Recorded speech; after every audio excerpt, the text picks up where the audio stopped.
मातृदेवो भव, पितृदेवो भव और आचार्य देवो भव। आचार्य किसको कहते हैं, जैसे मैंने चर्चा करी थी अभी, जिन्हें हम शिक्षक कहते हैं मास्टर साहब, उनको उस जमाने में उपाध्याय कहते थे। अध्यापक, पाठक और उपाध्याय, पढ़ाने वाले, पाठ कराने वाले, उपाध्याय यानी लेक्चरर, एक विषय के विशेषज्ञ जो होते थे, वेदों के किसी एक भाग को जो पढ़ाने में निपुण होते थे उनको उपाध्याय कहते थे। उपाध्याय से 10 गुना, उपाध्याय यानी 10 आचार्य, 10 उपाध्याय से जो वरिष्ठ ऊपर के हेडमास्टर साहब कहने। ज्ञान का युग था, ज्ञान के कारण जो इतने सक्षम हो कि 10 उपाध्याय से के बराबर ज्ञान हो, 10 विषयों में निपुण हो, ये मतलब प्रिंसिपल साहब को ये नहीं है कि बस वहीं बैठे बैठे हुक्म चलाएं और पढ़ाएं। वैसे कई आदर्श प्रिंसिपल होते हैं, खुद भी क्लास लेते हैं, कई बार अपनी कक्षाएं भी रखते हैं कि मैं भी पढ़ाऊंगा 1-2 चैप्टर। तो जो 10 उपाध्यायों के बराबर ज्ञान रखता हो वो आचार्य, और ऐसे 10 आचार्यों से ऊपर जो रहते थे वो ऋषि कुलपति कहलाते थे, चांसलर, वाइस चांसलर। जो 10 शास्त्र विद्यार्थियों का अन्न, भोजन, ज्ञान, विद्या, आवास, प्रवास सबसे पालन पोषण करे उसको कुलपति कहते थे। उस समय राज्य, आश्रय और समाज के साधन सुविधाएं नहीं लेते थे ऋषि अपने बलबूते पर। एक तो प्राकृतिक तौर पर भी सहज स्वाभाविक, जंगल बहुत था तो फलदार वृक्ष बहुत थे, फल मिलते थे खूब, और खेती की जमीन प्रचुर उपलब्ध थी, विद्यार्थियों से खेती करा लेते थे। वाजश्रवा शब्द कहा था मैंने, कठ नचिकेता का संवाद में आया है, वाजश्रवा कहा गया। वाज माने होता अन्न, श्रवा माने प्रचुर। जो ऋषि प्रचुर अन्न का दान करे, ऋषियों को हम जानते केवल विद्या का दान करे।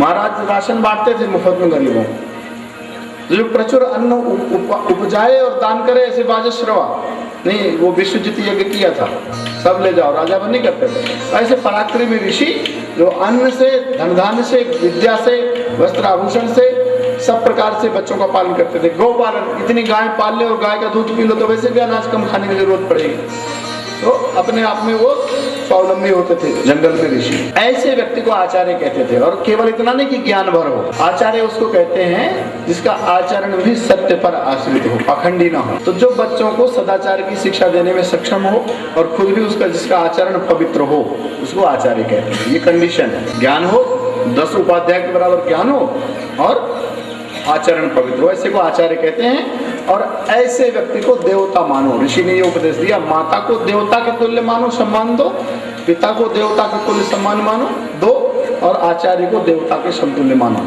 पितृदेवो भव, आचार्य देवो भव, पितृदेवो भव, मातृदेवो भव, आचार्य देवो भव। ये तीसरा जो आज का विषय है अपना, उसका ये अंतिम। अग्निहोत्री तपस्वी च वेदम अध्यापयेत् च यः। आचार्य की शास्त्रीय परिभाषा थी पुराण, वायु पुराण में। जो अग्निहोत्र नित्य करता हो, अग्निहोत्री तपस्वी चा, तपस्या करता हो। ऐसा नहीं कि दूध पहले 5 लीटर महाराज जी पी ले, बच्चों को बच्चे चाहे नहीं। जो कम साधनों में जीवन यापन करता हो और संयम से रहता हो, कठोर तप करता हो, 4 बजे पहले खुद उठते हो तब शिष्यों को कहें, नहीं कि तुम जाओ नहाओ धो, तुम संध्या हवन करो, हम 7 बजे उठेंगे। जिसका स्वयं जीवन तपस्या में है, कम साधनों में जीना और कठोर अनुशासन में जीना मन तपस्या है। एक टांग पे खड़े होना या जीभ को कांटों से छेदना तपस्या नहीं, या पेड़ पे उल्टे लटकना, ये तपस्या नहीं, ये बेवकूफी की हरकत है। वेदम अध्यापयेत् च, और पढ़ाए भी तो वेद पढ़ाए, जो वेदों का अध्ययन अध्यापन करे वह आचार्य। कठोर शर्त है आचार्य। संकल्पम सरहस्यम च, और संकल्पवान हो, कुछ उसने निश्चय किया हो कि मैं अपने जीवन में ये करके दिखाऊंगा, 10 शास्त्र बच्चों को पढ़ाऊंगा निरंतर, ऐसा संकल्प लिया हो। तो इसको कहते हैं व्रत लिया हो, दीक्षा, दीक्षा उसको बोलते हैं। जो अपने गुरु से वचन देकर निकलते हैं, अध्ययन के बाद निकलते थे उस समय कि मैं, आपने मुझे जो पढ़ाया मैं उसका जीवन भर प्रचार प्रसार करूंगा। विरजानंद को महाराज दयानंद ने यही दक्षिणा दी थी, उनके पास देने को कुछ नहीं था। एक मथुरा में पढ़े थे, विरजानंद प्रज्ञाचक्षु थे, उनकी आंखें नहीं थी, लेकिन वो उस समय देश के सबसे प्रखर विद्वान थे। तो 10-15 वर्ष भटकने के बाद वहाँ पहुँचे थे, ढूंढकर उनसे पढ़ा था 3 वर्ष में सब कुछ पढ़ लिया था, क्योंकि बहुत सारा कुछ पहले से भी पढ़े थे। और प्रखर प्रतिभा थी, वो अलग विषय है, मेरी पुस्तक में उसका विवरण है, जिनको सुविधा हो प्राप्त हुई पुस्तक को पढ़ें। तो जब गए तो ये भी सन्यासी थे, शिष्य भी सन्यासी, और गुरु तो थे ही, बचपन से ही घर से भाग के चले आए थे। तो लौंग लेकर के महाराज पहुंचे, जब विद्या खत्म हुई कि मैं सन्यासी, मेरे पास कुछ नहीं है, मैं खुद दूसरे के घर खा के पढ़ने आता हूँ। लौंग लेकर के, उनको स्वामी जी को लौंग बहुत पसंद थी, लौंग खाते थे विरजानंद में। लौंग लेकर पहुंचे तो उन्होंने कहा कि बेटा लौंग तो ठीक है, मैं लेकर, मैंने बहुत उम्मीद है तुमसे पाल रखी है, हजारों लाखों शिष्यों में से कोई एक आता है जिससे गुरु को बड़ी उम्मीद होती है। तो ये वचन लिया था उन्होंने, उनका बड़ा उपकार, और दयानंद ने वचन दिया था कि मैं पूरे जीवन वेदों का ही प्रचार करूंगा, अब और कुछ नहीं करूंगा, जो आपने पढ़ाया उसी को पूरे जीवन बांटूंगा। तो इसको कहते हैं दीक्षा। वो कहा संकल्पवान हो, गुरु की बताई विद्या को सार्थक करने में संकल्पवान हो, चाहे वो किसी तरीके से हो। और रहस्यम चा, रहस्य का ज्ञाता हो और खुद भी रहस्यमय तरीके से रहता हो, बहुत प्रचार प्रसार न करता हो, अपना यश की बहुत कामना ना हो। तम आचार्यम प्रचक्षते, उसको आचार्य कहते हैं। अब आचार्य का महत्व क्या है, मैंने बताया था कि माता पिता तो केवल जन्म दे देते हैं, जन्म दे देने से मनुष्य थोड़ी बन जाता है। जन्म तो सभी प्राणियों का होता ही है, गधे का भी तो जन्म होता है, घोड़े का भी जन्म होता है, कीड़े मकोड़ों के भी जन्म होते हैं। जन्म लेने में कौन सा गौरव है, न देने वाले न लेने वाले, कुछ बहुत विशेष बात नहीं है। जन्म तो प्राकृतिक है, भगवान की बनाई रीत के नियम शाश्वत सिद्धांतों के अनुसार होता है। कोई दरखास्त नहीं लगती, कोई प्रकरण का निराकरण नहीं होता, ना जन्म देने वाले दरखास्त लगाते हैं मुझे अमुक अमुक नाम का बच्चा पैदा करना है, यही वाला चाहिए, और ना बच्चा कोई एप्लीकेशन लगा सकता है कि मुझे फलाने फलाने माता पिता के यहाँ मुझे जन्म लेना है, अब मुझे जन्म लेने की अनुमति प्रदान की जाए। ऐसा कुछ नहीं अपने हाथ में, प्राकृतिक है, साथ स्वाभाविक है, वो कोई बहुत बड़ा पुरुषार्थ नहीं। पर जन्मे हुए व्यक्ति को मनुष्य बना देना, मनुष्य किसे कहते हैं, जो मननशील हो, चिंतनशील हो, विचारशील हो, धार्मिक धर्मवान हो, विवेकशील हो, वह मनुष्य है। आहार निद्रा भय मैथुनम च सामान्य में तत् पशुभिर नराणाम धर्मो ही तेषाम अधिको विशेषो, जो धर्मशील हो वही मनुष्य है। धर्मशील का मतलब कल बता चुके, धर्म का मतलब क्या है, धृति क्षमा दमो ऐसे शौचम इंद्रिय निग्रह धीर विद्या सत्यम क्रोधो दशकम धर्म लक्षण, ऐसे 10 लक्षण जिसमें हो, धृति हो, क्षमा हो, मन का निग्रह करता हो, चोरी चकारी में न लगा हो, इंद्रियों पर नियंत्रण प्राप्त हो, बुद्धिमान हो, विवेकशील हो, विद्यावान हो, सत्य मार्ग पर चलने वाला हो, क्रोधी ना हो, ऐसा सब जो बहुत सद्गुण हो, दयावान हो, कृपालु हो, करुणावान हो, प्राणियों का हित चाहता हो, सर्वभूत हिते रता हो, प्राणी मात्र के कल्याण कार्यों में लगा हो, ऐसा जीव मनुष्य है। नहीं तो साक्षात पशु पुच्छ विषाणहीना, येषाम न विद्या न तपो न दानम। गुरु के बिना तो जीवन ही शुरू नहीं होता। जीवन का मतलब क्या होता है, स्वयं चेतना संपन्न होना, कर्म में स्वतंत्र होना, निर्णय लेने की क्षमता होना, बुद्धिमान होना, सक्षम होना, यही तो जीवन का मतलब हुआ ना। नहीं तो ऐसे तो मारे ढकेले चले जा रहे हैं, जैसे हवा में पतंगे उड़ रहे हैं, कोई एक कागज का टुकड़ा हवा में उड़ता चला जा रहा है, ऐसा आदमी धक्के खा के बहता चला जा रहा है भीड़ में। जीवन वही है जो अपने निर्णय पर जिया जाए, जो अपने को अच्छा लगता हो, जो रुचि का काम हो, जो स्वभाव का काम हो, यदि वह आप कर पा रहे हो तो आप जी रहे हैं, नहीं तो जी नहीं रहे हैं, मारे धकेले भीड़ में चले जा रहे हैं, अनायास सब कुछ होता चला जा रहा है। तो जीवन की शुरुआत गुरु से होती है, गुरु की कृपा से ज्ञान प्राप्त होता है। और तो गुरु का ये महत्व है कि वो ज्ञान देता है, कर्म करना सिखाता है और भक्ति भी प्रदान करता है।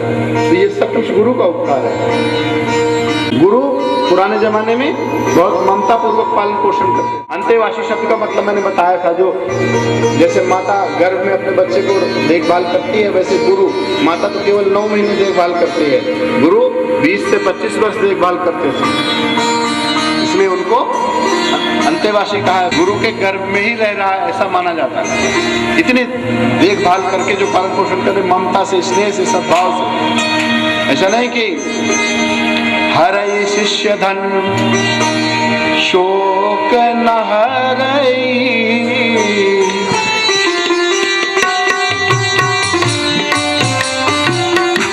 शोक न हरई, तो गुरु भोरे नरक मह करई, शोक भोरे नरक मह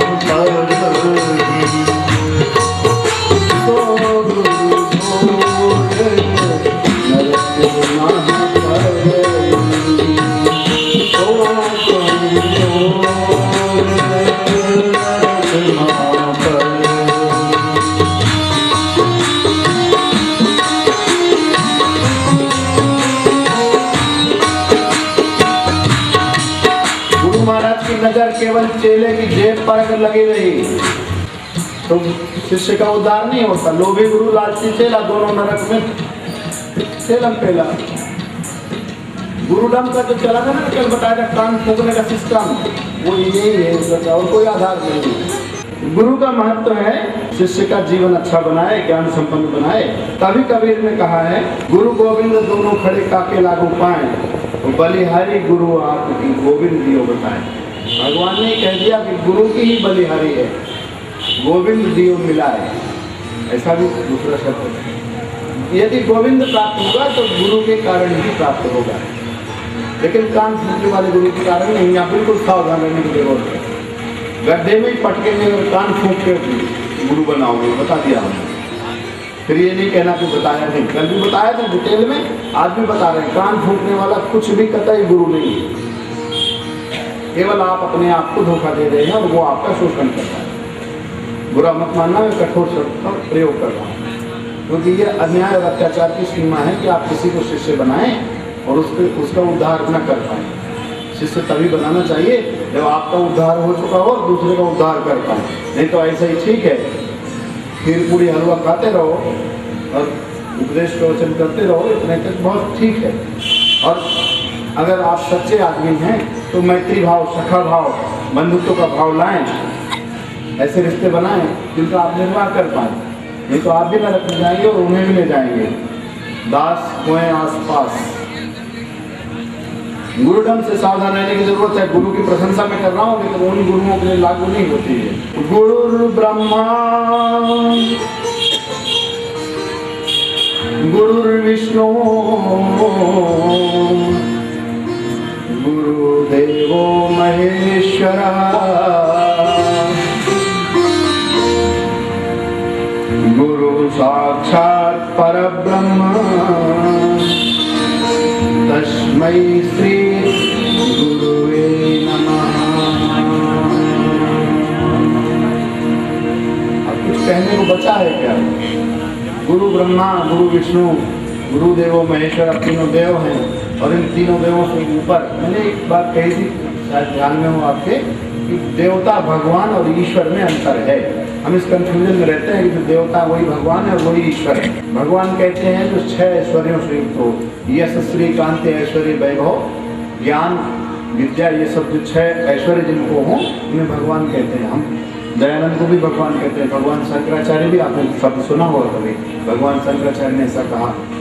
रजनीश को भी भगवान कहा जाता है, खुद कहलाना पसंद करते हैं। आजकल तो बड़े बड़े भगवान प्रकट हो रहे हैं और गुरु भी ऐसे ऐसे प्रकट हो रहे हैं। तो जो ऐसे सब भ्रम से निराकरण करे, संदेह का निवारण करे, सत्य ज्ञान और धर्म का उपदेश करे, वह है गुरु। अष्टावक्र गुरु बने जनक के, और अष्टावक्र के कितने गुरु थे? 24। बहुत सारे गुरु बनाए, तब ऐसी स्थिति आई कि वहाँ बड़े बड़े संदेहों का निराकरण कर सके। गुरु का मतलब तो ज्ञान दे, जो अंधकार अज्ञान अंधकार से आपको निकाले, आपका जीवन सुख में बनाए, ज्ञान में बनाए, प्रबुद्ध बनाए, सही मार्गदर्शन दे, वो गुरु है। इसलिए गुरु की इतनी महिमा कही गई है। गुरु के प्रति सदैव श्रद्धावनत रहना चाहिए, उनके किए गए उपकारों को मानना चाहिए और निरंतर उनकी सेवा करनी चाहिए, जिस प्रकार से भी बन सके। इस पर विस्तार से नहीं जाऊंगा। शास्त्रों में कहा गया, गुरु के हमारे इतने उपकार होते हैं गुरु के हम पर, कि यदि संसार के ज्ञान का पूरा खजाना छोड़ दे, केवल एक अक्षर का जो गुरु ने उपदेश दिया हो, उस एक अक्षर के बदले में यदि हम संसार का सारा धन वैभव दे दें, ऐसा गुरु के ज्ञान का महत्व है। एकम अपि अक्षरम युक्ता गुरु शिष्य निवेदयेत् पृथिव्याम नास्ति तद्द्रव्यम यद् दत्वा च अनृणी भवेत्।